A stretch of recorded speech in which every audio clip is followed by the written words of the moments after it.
So we are all here in our work hair and our work face, and we are here with a chicken. I'm fixing to cook some supper, and I'm waiting on Mr. Brown to get home. I got home a little bit earlier than him this time. I always like doing that. That way I can get supper done for you, or at least get it started before he gets home. But we're going to be making some rotisserie chicken in the oven. It's going to take about an hour or so. And I'm going to show you all the spices and stuff that goes in this. And it's going to be easy. We're just going to rub it down and then put it in the oven. About 425. If y'all have noticed that I've been kind of looking around here and there on my last 2 videos or so, it's because I got a new phone and I do all of my videos and my editing on my phone, and I'm having a hard time figuring out where exactly I need to look at. This phone is totally different, but I'm telling you, it's doing a wonderful job. So if I look kind of crazy eyed, you know I'm trying to get used to this thing. But anyways, I'm going to get my chicken cleaned up, and then we're going to make the rub for the chicken. We're going to get it in the oven. 425 oven. So let's get started. Now we're going to start by making our rub. And we're going to start with, it's going to be like a paste. You want about 2 tablespoons of olive oil. And I know I'm not measuring. This is Miss Lori's eyeballing it to what she thinks 2 tablespoons is. That looks about right. Then we need 2 tablespoons of sweet paprika. I use a, what I've got today is this is Spice Appeal. I probably got this off of Amazon, I'm sure. I'm not sure, but, well, I am sure. Take that back. Spanish sweet paprika. It's really good stuff. So we're going to put 2 tablespoons of our paprika. And that's always one of the main ingredients in a rotisserie chicken is the paprika. And we need a teaspoon of garlic powder. I've got some roasted garlic powder is what I've got. A good teaspoon. And you need a good teaspoon of onion powder.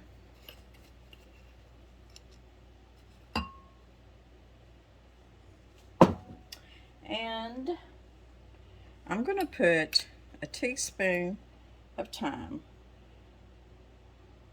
Now, usually my homemade rotisserie seasoning has a seasoning that's called savory, and I don't have any. And I have ordered the seeds because I'm going to grow some winter savory this winter in the greenhouse. Try to. But to replace that, you can use either thyme or you can use some oregano. And I'm going to use thyme. Need a teaspoon of salt. Good teaspoon.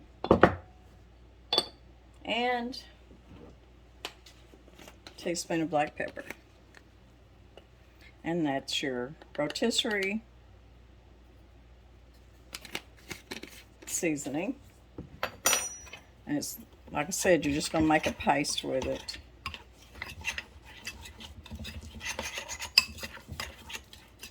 Because what we'll do is we'll get our chicken and we'll just rub her down good with this paste.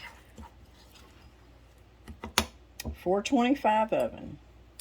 And I'm just going to use my iron skillet. You can use anything. If you want to use a sheet pan, a roasting pan, a Dutch oven, or whatever.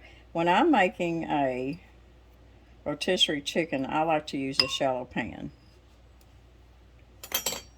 I like it because it seems to crisp up the, when you use a shallow one, the the skin gets crispier to me. And I'm just going to put this right here for right now. And no, I'm not putting gloves on.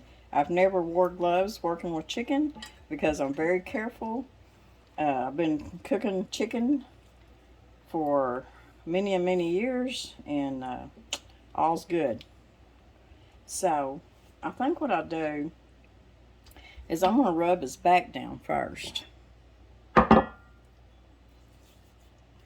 And you're just going to take that and you're just going to rub her down good, just like you're giving her a good massage. And sometimes, especially if I'm making rotisserie chicken in the slow cooker, what I'll do is I'll wad up a big wad of foil and I'll put it in the bottom of the slow cooker and then place my chicken on top of that. And the reason for that is to keep that chicken up off the bottom, to keep it from getting, and I know you're thinking, well, it's missing out all them good juices.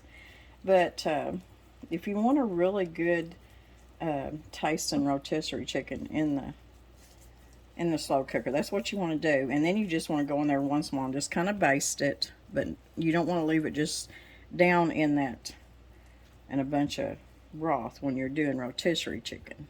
Any other chicken, yes.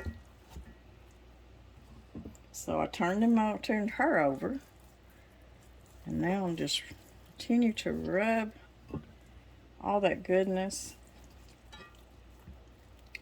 Get it all on there.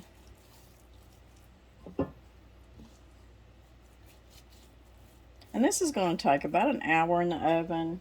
By that time, Mr. Brown will be home. Maybe some of his chores will be done.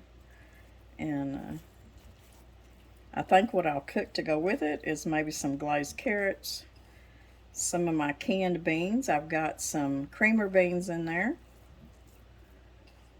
I may open up and heat up.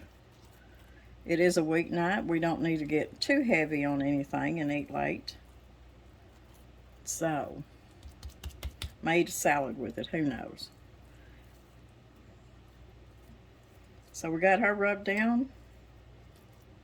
Now we're just gonna wash my hands first, and then we're gonna put her in the oven.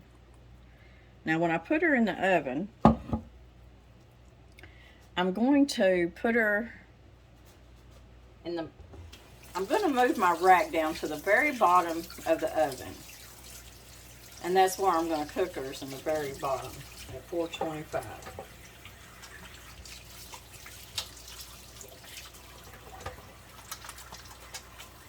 I'm going to wash my hands really, really good, and then we'll be back.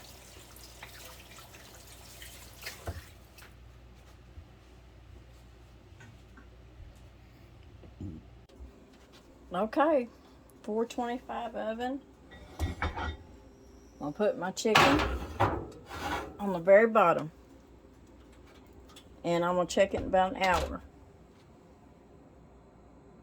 So I'm out here on the back porch, the outdoor kitchen, and I've got a big pot of tomatoes that I just put in here. I'm going to cook them down, and I've even got enough for another big pot. I'm going to cook all them down. I'm going to make tomato juice. I use a lot of tomato juice in the wintertime with chili and soups and stuff. And my chicken, my rotisserie chicken's down there just cooking its little heart out. Yummy, yummy. About an hour and 10 minutes, we've got a beautiful rotisserie chicken. Isn't that pretty? Now I basted it just a couple of times. I just went out with my little brush and just kind of brushed some of the juices over it. But it's good and crispy, juicy. And it's another easy dish.